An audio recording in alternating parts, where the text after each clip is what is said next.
Hello dudes and dudeses. Today we're gonna be looking at a pretty simple gold farm that uses some interesting mechanics and that uses the experimental features of the 120.4, the crafter. So let's get on with it.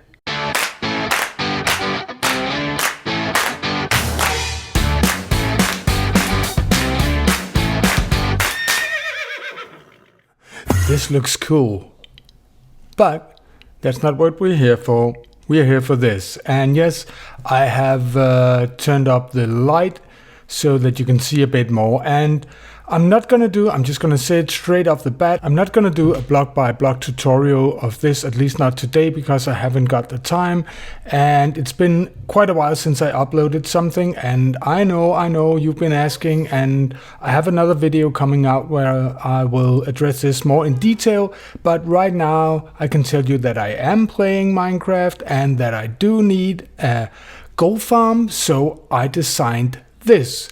But you have to know that I did this after watching DocM77's latest video from Hermitcraft, where he built a gold farm that he and the Hive Mind had been designing together. So a lot of the mechanics in this, particularly the ladder on the trapdoors, is from his design.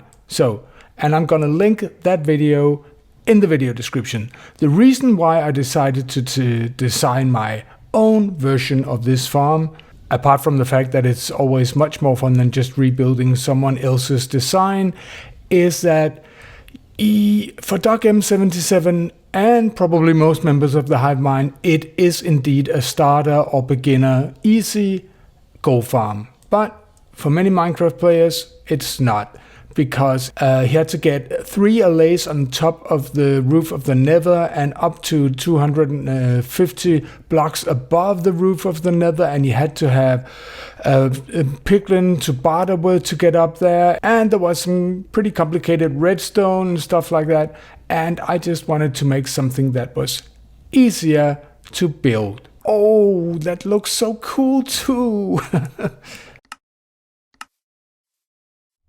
Let's look at the basics of this and why I have designed it like I have. As I said, first of all, let's start with the ending, which is this is in 120.4 and with the experimental features on, and I'm gonna leave a world download in my Discord community. But when you start it up, you have to know that it's 120.4 with experimental features on. So we have the crafter. You can see something is being collected here. It's all the drops from the zombie pie piglins. They go over here, classic, in a hopper chain. And they pass 1, 2, and 3. And the first one is just an impulse sorting filter, which sorts for rotten flesh and burns it, because I have no use for it. Of course you can collect it as well, but I just burn it.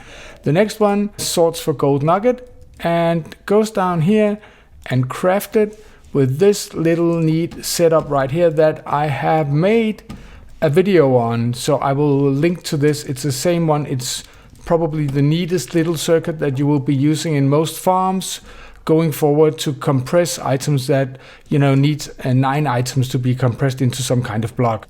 It turns the ingots into gold nuggets and puts them into this guy, which is a crafter that receives gold ingots and pushes them out as gold blocks.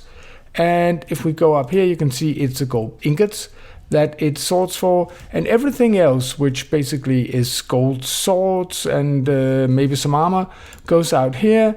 And it's a furnace, so gold nuggets turned into ingots being pushed in here, and this one turns out gold blocks, just to keep the storage pretty small. That was that side of it, which basically is not the farm, it's just the collection. The farm itself consists of only 2 layers. You could make more, 3, 4, and it would still yield something. And I have a 13 by 13 area of magma blocks, and around it I have slabs, and above it I have 2 stairs like this. The 2 stairs bit, which is the same right here, is just because this platform right here, these are to increase the chances of pack spawning, and then this cannot be a full block. So when the game tries to spawn a pack, they can spawn it right here as well, but it will put them inside here. And I will see if I can get some footage of it. You know, they spawn in packs of 4, and that's just to increase the pack spawning. So basically it's just a 13 by 13 magma field. And then you have these glass upon here, and if you're wondering what that is, that's only to make sure that no ghasts spawn up here. Now, if we go inside the farm, you can see it's just a 13 by 13 magma block area, as I told you. And then we have this vine and some walls, and this is also basically the same setup that Doc M77 has in his farm. It's to prevent the zombified piglins to get stuck here, so they can go in here. And what we use is we use their natural pathfinding, because when, you know, there's a trapdoor, they see that as a full block.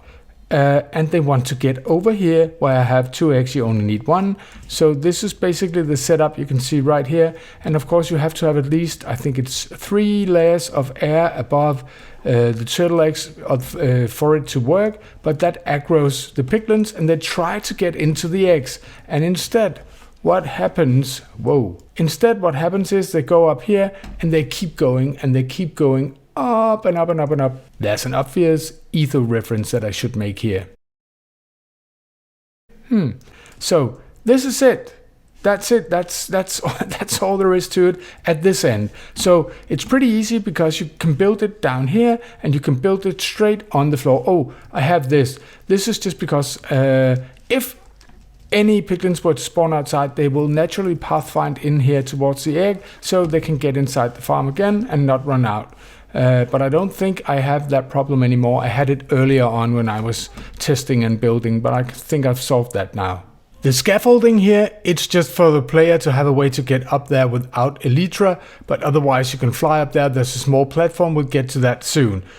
Now some of you may say, well, that's not easy to make in survival. Like that. All the way to where you want to go, which is, I think is 250. I will double check when we get up there. And then you just go down like that. Now up here, if we go up here to 250, I think you will see a small platform coming into view. And I will just double check for you what the platform height is. It is, where is it? 251. 252. Now we have a couple of piglins going up here, and of course when I'm up here they're gonna start coming, and you can see they go over here, and I have a soul sand here. It could be a mud block just to keep it a little bit lower, and then I have these honey blocks, and the honey blocks are there because then they cannot jump, and they go over here, they seek over here because they see this egg right here. You can see they're just trying to get to that egg, and they go in here, and as you can see they sink into powdered snow, and they see powdered snow as a full block. And when this farm gets going, there's just full of zombified pigmen right here. You can see them, they're coming like that, and they're going into the snow, falling down to the snow, pushing each other, and just falling down the snow like this. We have a cobweb on the bottom, then we have 2 layers of snow, a cobweb, 2 layers of snow, and if we go up here, we have 1 cobweb. It's difficult to keep it here. 1 cobweb, and well, that's well, basically the farm works very well, as you can see. Okay, much better. I had to turn mob spawning off, and just to show you around here that you can see they get in on this snow block, and underneath that snow block there is a cobweb, and then we have 2 snow, a cobweb, 2 snow, and a cobweb. And that's because that ensures that the piglin will die from freezing just by going through this. So even though it may sometimes look as if they die down here, they fall down here and die in the air, they're actually dying up there, which means that all their loot is collected. And if you know the properties of one of these right here, it is that it tries to center it, and so when it falls down, it falls into a very small area. So that's basically what we have going on right here. Now, in this end, you noticed when they get up, I also have some honey blocks right here. And that's quite funny. I'll try to catch it on camera later. But sometimes when there's a lot of zombified piglins up here, someone get pushed down and they fall. And then you have pigmen lying down there on the wrong side of the farm and their drops not getting picked up. And it's a mess. And I just experimented with this, and for some reason, if they start sliding here, and they do because of the honey block, they won't fall. They will kind of slide right here, even though there's no honey block, they will keep on sliding down slowly as if there were honey blocks all the way. So that's a way to make sure that they just don't drop and fall. Now, of course, this farm can work like this basically. The pigmen will come, and they will go, and they will go through, and they will fall down, and you collect the loot or the drops downstairs. But if you want to optimize it, you probably want to use a looting 3 sword, and then you get the XP as well. For this purpose, I have this right here. I have an armor stand, and you can stand here because they're so long dropping down that you can just stand and swipe the armor stand right here. Let's try it. And in the meantime, while we're waiting for the piglins to spawn and get all the way up here, I can show you this little contraption right here. It's basically just a circuit that makes sure it looks at this pressure plate right here, which the armor stand is on and is pushing down. So if the armor stand for one reason or another should disappear, then it will be detected by this observer and it will immediately plunk out a new armor stand, so you won't be standing there without one. And I've only done this for to be extra safe. I've been reading something about the reach and something about mobs. I don't usually use armor stands to get the distance, but you can use it with sweeping edge, and it will because it's an entity, and you will hit the piglins behind it. So I just put it in there. All right, now you can see the zombified piglins are starting coming up here. Fall. Well, if I don't catch it on video, you'll have to take my word for it. If they fall, they slide down slowly, just the opposite of the others, but they don't take damage. And when they get down, they just crawl on the ladder again and go all the way up. Now, you can see the pigments are gathering up here, and there's a lot of them. Oh, there's a guy. You see him? Right there. He's not falling. He's just slowly sliding down. And that was a problem that I had earlier on, because especially when you're not using a looting sword, this gets very, very crowded and they would fall down and you would lose the drops. And what you do is stand here. We just need to get these away right here.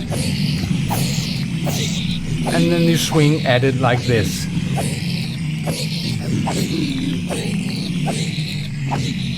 And I don't have an auto clicker that can be used, with a delay. It's like one hit every second, basically. So, but if you had, you could just have it AFKing up here. Now, as you can see, when you're using a sword like this, you can easily keep up. The space won't even get crowded. There might even be a second or two where no zombified pigling is in there, and you'll just wait for the next batch to arrive. And then all the droppings, they will be in the cobweb and the snow, and it will be centered, and it will fall down and be collected downstairs, while the XP will have time to funnel out to you. I'm just hanging out, waiting for the drops. Let's see if I can drop down with it. And you'll see it collects right there. And it goes over here, and the rotten flesh is getting burned right there. And I don't know if something is getting crafted right there. Go over there, getting crafted right there, and then it went in there. So, and yeah, that's how it works. And I think it's pretty simple, easy to build, not any expensive materials. You don't have to have mobs getting up there, and you can use it totally AFK without a sword. You can use it AFK with a sword and an auto clicker. And of course, it's not insane like one of those aggro farms, but that will probably get patched very soon anyway. But it's easy to build. I mean, you just have to get on the roof of the Nether. Sorry, Bedrock players. and then you just start building right here. It couldn't be easier. And as I said, I think you can do maybe 1 or 2 layers with more and then get a higher yield, but this probably is good enough for me. And then of course, when you have the gold here, you can also make a decompressor, and you could have a bartering station up here, which I think is much easier than having one way up there in the sky. Alright, dudes and dudesses, that was all for now. I hope you enjoyed this video, and remember, if you did, leave a like and subscribe if you're brand new, and remember to go and check out Doc M77's latest Hermitcraft video, because a lot of the way this farm is built comes from his video. Bye!